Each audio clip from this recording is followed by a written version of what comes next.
জামাতের আমির নিয়ে যখন 30,000 টাকার কথা উঠছে তখন জামাতের যারা আছেন তারাও পা ফেলবেন, তারাও বলবেন যে তারেক জিয়া কোথায় থেকে টাকা ইনকাম করে। জামায়াত আমির যিনি বার্ষিক আয়ের একটা হিসাব তিনি দিয়েছেন হলফনামে, তার মাসিক আয় হচ্ছে 30,000 টাকা। আর তিনি তার একটা সিলেট একটা ডুপ্লেক্স বাড়ি আছে, তার মূল্য নির্ধারণ করা হয়েছে 24 লাখ টাকা। আপনি এই তথ্যটা কতটা বিশ্বাসযোগ্য বলে মনে করেন? আবার যদি একটা প্রশ্নের সাথে যুক্ত করে দিই, রাজধানীতে 30,000 টাকা দিয়ে একজন বা ফ্যামিলি নিয়ে বসবাস করা কতটা সম্ভব? আচ্ছা, ধন্যবাদ আপনাকে এই প্রশ্নটা করার জন্য। আমি চাচ্ছিলাম যে কেউ এই প্রশ্নটা করুক, প্রশ্নের উত্তরটা দিই। প্রথম জিনিস বলে দিই, আমিরে জামাত ইসলাম হচ্ছে এমন একটা সংগঠন যে আমিরে জামাতকে রাজনীতি করার জন্য দলটাকে বেতন দিবে, নাম্বার 1। নাম্বার 2, মানে দলের পক্ষ থেকে বেতন দিবে। দ্বিতীয় কথা হলো, উনি কিন্তু ফ্যামিলি নিয়ে এখানে থাকেন।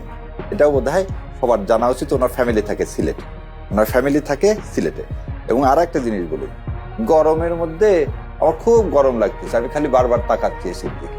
উনি এসি বন্ধ করে বসে আছে, আপনি যেভাবে বসে আছে, আমি জামাত ওখানে বসে আছে, আমি এখানে বসে, আমি বারবার ওদিকে তাকাচ্ছি। আমার কি গরম লাগতেছে?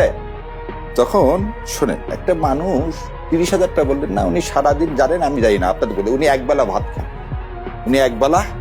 খান। ওনার চলাফেরা যদি আপনি একদিন ওনার সাথে চলেন, ওনার ইনকাম মানে ওনার খরচের কথা লিখেছেন নাকি পুরো ফ্যামিলি? না, এখানে কথাটা হচ্ছে, জানেন কিনা, ওনার মেয়েরা ডাক্তার, ওনার ওয়াইফ ডাক্তার, উনি ডাক্তার। এই কথাটা হঠাৎ করে আসলো, শোনেন, ইস্যু বানানোর জন্য। এটা আপনারা সবাই জানেন এই প্রশ্নটা কে করছে। এই প্রশ্নটা করছে হচ্ছে একজন সাংবাদিক সাহেব, এবং ওনাকে এই প্রশ্নটা কি জন্য করানো হয়েছে দেখেন, সেটা আমি বলে দিচ্ছি। বিএনপি এবং জামাতের মধ্যে একটা বিভেদ তৈরি করার জন্য।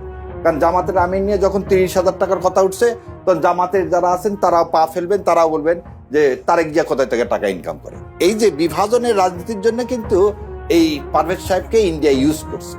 এখানে এটা কথা না।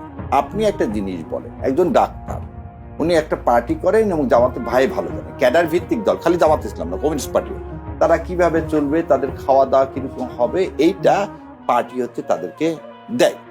দ্বিতীয় যে জিনিস, জামাত ইসলামের পার্টিতে তারা বেতন ভুগে, সেই জন্য এটা কিন্তু ফুল টাইম, ওটা কিন্তু পার্ট টাইম না। আমি যার ব্যারিস্টার, আমার একটা প্রফেশন, আর আমিরে জামাতের প্রফেশনই হচ্ছে সে কি রোকন এবং ফুল টাইম একজন পলিটিশিয়ান, রাজনীতিবিদ। এবং তার জন্য 30,000 টাকা যদি বলে থাকে, আমার ব্যক্তিগত, আমি তার সাথে চলে যতটুকু দেখছি, তার 30,000 টাকা খরচ হওয়ার কোনো জায়গা নেই। আচ্ছা, দ্বিতীয় কথা হচ্ছে, মেয়েরা, এই যে তাহের ভাইয়ের কথা, তাহের ভাইয়ের তো নিজের ইনকাম নাই, তার ওয়াইফের ইনকাম, তার ওয়াইফও ডাক্তার। তা আমার ফ্যামিলিতে যদি আমি ঘোষণা দিচ্ছি আমার 30,000 টাকা কামাই। এবং আরো একটা জিনিস বলি, ওনার মেয়েদের বিয়ে হয়ে গেছে, ছেলেও ডাক্তার, উনি আর ওনার ওয়াইফ। এবার আরো একটা জিনিস শোনেন, ওনার ওয়াইফ 2001 সালে এমপি ছিল, এবং উনিও হচ্ছে জামাতে ইসলামের মহিলা উইংয়ের পদধারী। তাহলে দুইজন মানুষ, দুইজনে জামাতে ইসলামের ফুল টাইম কর্মকর্তা, তাদের টাকাটা খরচ হবে কোথায় থেকে? এখন দ্বিতীয় একটা জিনিস, এইখানে ইন্টেনশনটা সবসময় বড়, যে এই কথাটা বলে একটা মানুষের অ্যাসানিশন করতে চাচ্ছেন না, এখানে বিএনপি এর জামাতের মধ্যে আপনি ডিসটেন্স তৈরি করতে চাচ্ছেন। সো আমি আপনার মাধ্যমে সবাই, সমস্ত জামাত যারা ডিসটেন্স তৈরি করতে চাচ্ছি না, আপনাকে কথা বলিনি, আমি বললাম জামাতে ইসলামের কারো এই ফাঁদে পা দেওয়া হবে না।